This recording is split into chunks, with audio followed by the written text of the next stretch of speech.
Hello students, welcome to Punjab GK series with Dr.Vivek Rana. Hope all of you are doing well. So topic for today's discussion is from, you could say, science and environment section. We'll be decoding three most common problems which have been traditionally associated with state of Punjab, mainly due to various pollutants. And already the three problems which we are taking up have been asked in either prelims or mains examination. So without wasting any time, let's decode the three major environment problems or health problems associated with state of Punjab. The first and foremost problem is that conventionally or traditionally Punjab state, especially Malwa belt, had lot of cases of fluorosis. So we'll be decoding what is fluorosis. Now we all know minerals are quite essential ingredients. They are accessory food factors which are required in minimal quantities. Traditionally only the principal elements are there in body, but some micronutrients also play important role in normal growth and functioning. But these micronutrients, if taken in excess, can be problematic. And in Malwa water belt, it was seen that fluorine was more than optimum.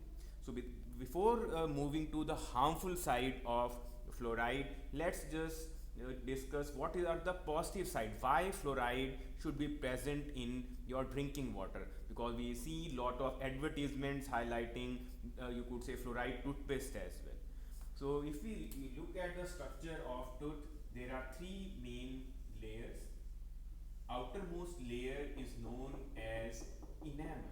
This is touted as the hardest known substance in body. It is more, it has more strength than your bone or even cartilage. Now the problem starts when you are taking sugary food or any carbohydrate, for instance. There will be some microflora which is present in your oral cavity, typically the bacteria. Now bacteria break down those sugary foods into acids, and slowly these acids tend to weaken the hard layer of enamel. So typically, if you are taking fluoride in drinking water or toothpaste, it has a natural tendency to react with hydroxyapatite crystals present in your tooth, and they form acid resistant protective layer. So in a way we can say fluoride is good for our tooth.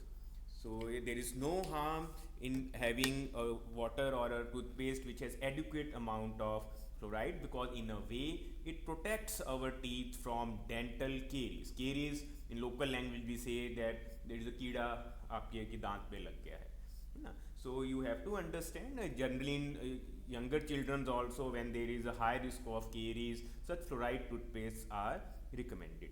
But then everything has a limit, and when we exceed something more than it is required, it is counterproductive in life. So typically the permissible limit of fluoride in our diet or drinking water is less than 1 ppm. Now ppm stands for parts per million. So basically we can say only a minuscule amount of fluoride is necessary for healthy teeth in a nutshell. So when they are asking the important role of minerals, about iron or iodine, generally you will see a question in biology section about role of fluoride as well. So you can simply pick up that it prevents tooth decay or happens to strengthen the enamel layer. Now the problem starts when drinking water has a fluoride concentration more than the permissible limit. Typically chronic supply which is more than 5 ppm over long period of time can result in the specific problem which we have just highlighted, dental fluorosis. Now in dental fluorosis, mainly because the fluoride is not absorbed in the bloodstream, it has natural tendency to get absorbed in calcium. So basically it gets associated with either the, you could say, enamel part or in the bone part. Now once it is associated with the bone part, originally the layer of enamel is clear, smooth, transparent in nature. But when there will be excessive deposition of fluoride on tooth, it will result in mottling of teeth. Mottling, in simple terms, we can say results in discoloration of teeth. The normal glazy surface become rough. So in a way we can say it's not that the teeth has become carious, it is only posing an aesthetic problem. Generally you will see yellowish brown colored teeth with rough surfaces. Now in extreme cases where this has been happening over decades, generally at times fluoride when deposits in the bone part, a peculiar problem called knock-knee syndrome is also observed. Generally knees, there is a bending of bones at knees, and that's knock knee is the another problem which is associated with the fluoride part. So we can say, if you they are asking about a specific question that why is fluoride considered harmful, why is the Malwa belt has high cases of fluoride over the years, because currently the problem has been managed well. There are RO filters, and now this was a problem of 90s 80s when this used to be a significant theme. But over the years we have seen this theme appearing in lot of examination, and this is one of the theme which is associated with water pollution. So in a nutshell, you just have to memorize that problem. If there is excess of fluoride causes dental fluorosis, or they will use the word mottling of teeth, and in bones they will associate it with the knock-knee syndrome. And in normal functioning it is considered useful because it strengthens enamel and prevents tooth decay or caries. So I hope you are clear about the first chemical which we took up and associated with the water theme, fluoride. Coming to the next theme, it was asked in PCS mains in 2020, or you could say the year before that. So they had asked that Punjab is seeing rise in cases of blue baby syndrome and cancer in some parts of the region. What are the reasons why these cases have been spiraling up? So in case of blue baby syndrome, there is a direct linkage with an environmental problem. Typically you have to associate it with the agrarian crisis, because we have seen after green revolution there has been a natural tendency to use fertilizers, and we are not following the scientific limits which are ideally recommended for such crops. Typically, as we know, that NPK ratio is 4:2:1, but there are belts where even the alarming ratio of 20:5:9 is also observed. Now from question point of view, you need to mug up a difficult scientific name of the problem associated with this nitrogen fertilizer problem. It is referred as Methaemoglobinemia. Now you can see this name is quite a lengthy and is appearing quite pompous one, but if you break the words you can easily associate the linkage. There is something called meth, then they have associated hemoglobin, and there is ER word. Now typically students tend to mistake this theme because conventionally when we cover in our class lectures, there is a problem in which carbon monoxide is inhaled and a stable compound called carboxyhemoglobin is formed, which is quite poisonous. In accidental cases it even results in death.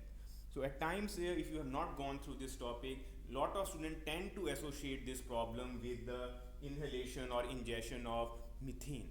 So this you have to understand has nothing to do with the methane process. Methane, we all know, is a greenhouse gas, and it's at alarming level itself, and it also has a positive side like gobar gas and the natural gas.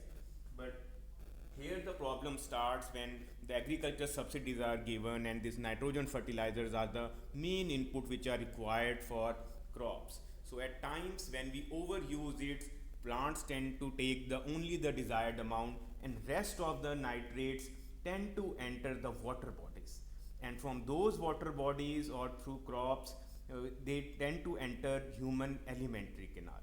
Now in our human body there are some microorganisms which have a natural tendency to convert nitrates into nitrites.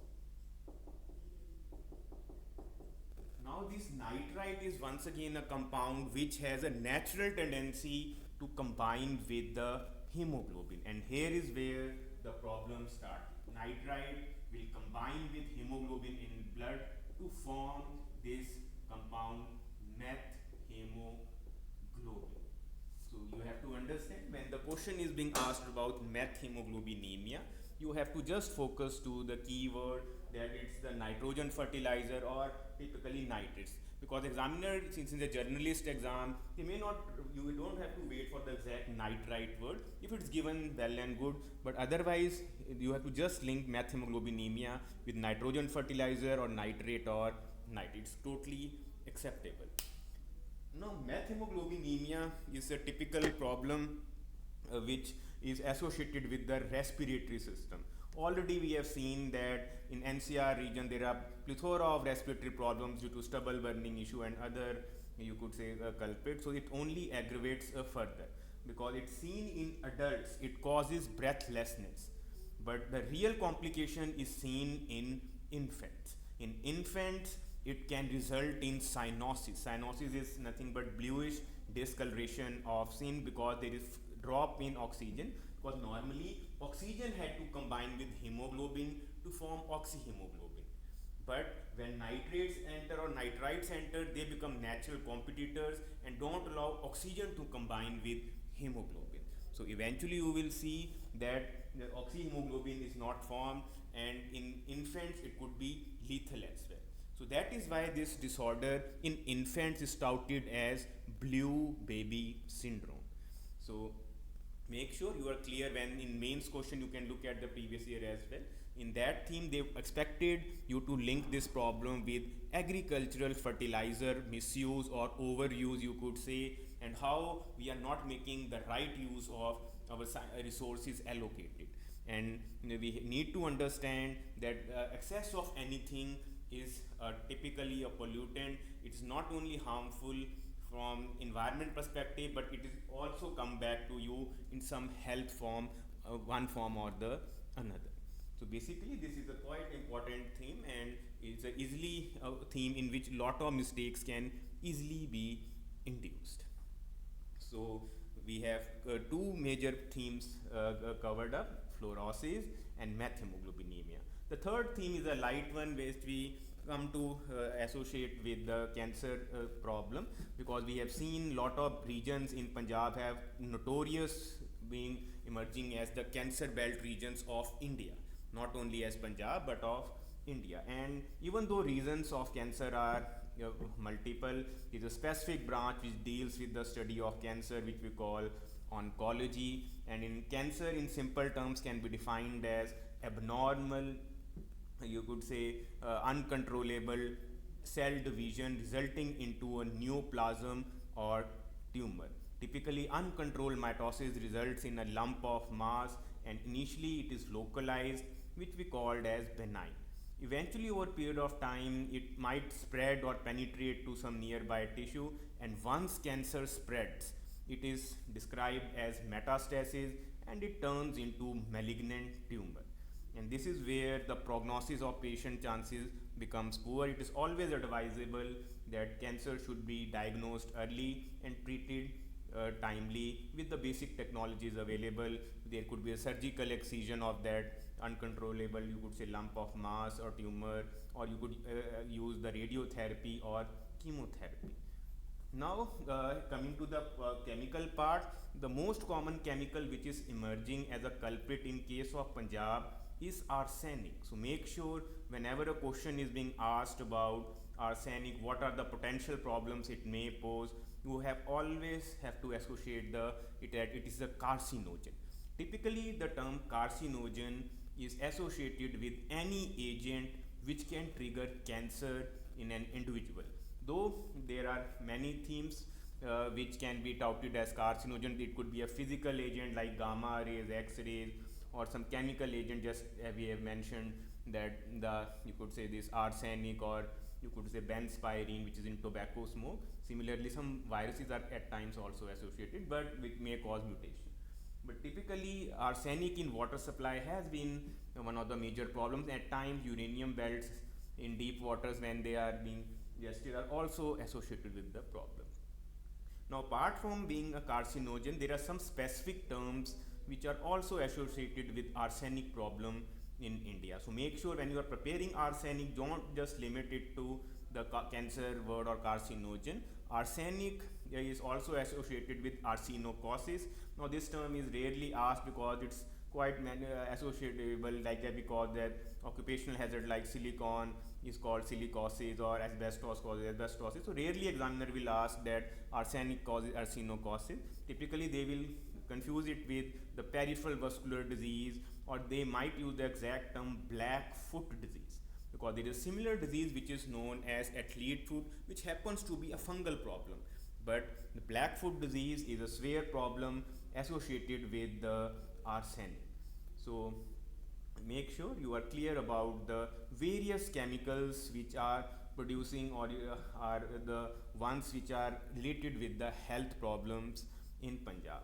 And while you are preparing this theme, make sure you go through the conventional list of water pollutants or the air pollutants. There is no harm to just go through the acid rain pollutants, greenhouse gas pollutants, or photochemical smog, because these problems are, even though not limited to Punjab, but they are associated pan India. So examiner may tend to just ask the question based on these themes in Punjab theme as well, because we have seen currently air quality index dominating headlines over and over again, and we have seen lot of Punjab cities being at the wrong side of air quality index. They are being rated as severe, or you could say very poor, which is quite a sad state of affairs, because there is nothing more important than the health. And even though these indices are quite comprehensive in nature, they measure 8 different pollutants, there are 6 specific categories, but still more needs to be done if we want to address pollution related problems. And some of the water revival projects are making Punjab proud, like revival of Kali Bain river, and we have seen some promising start, but lot needs to be done if Punjab wants to rise from this environmental mess. So I hope in this short session you got a fair idea about at least the 3 themes which we took up: dental fluorosis, arsenocosis, and methemoglobinemia, or commonly the blue baby syndrome. In case of any doubt regarding these 3 specific problems, feel free to ask them in comment section. We will revert, and wishing you all the best in your quest for cracking PCS examination. So stay focused, stay calm. Have a nice day.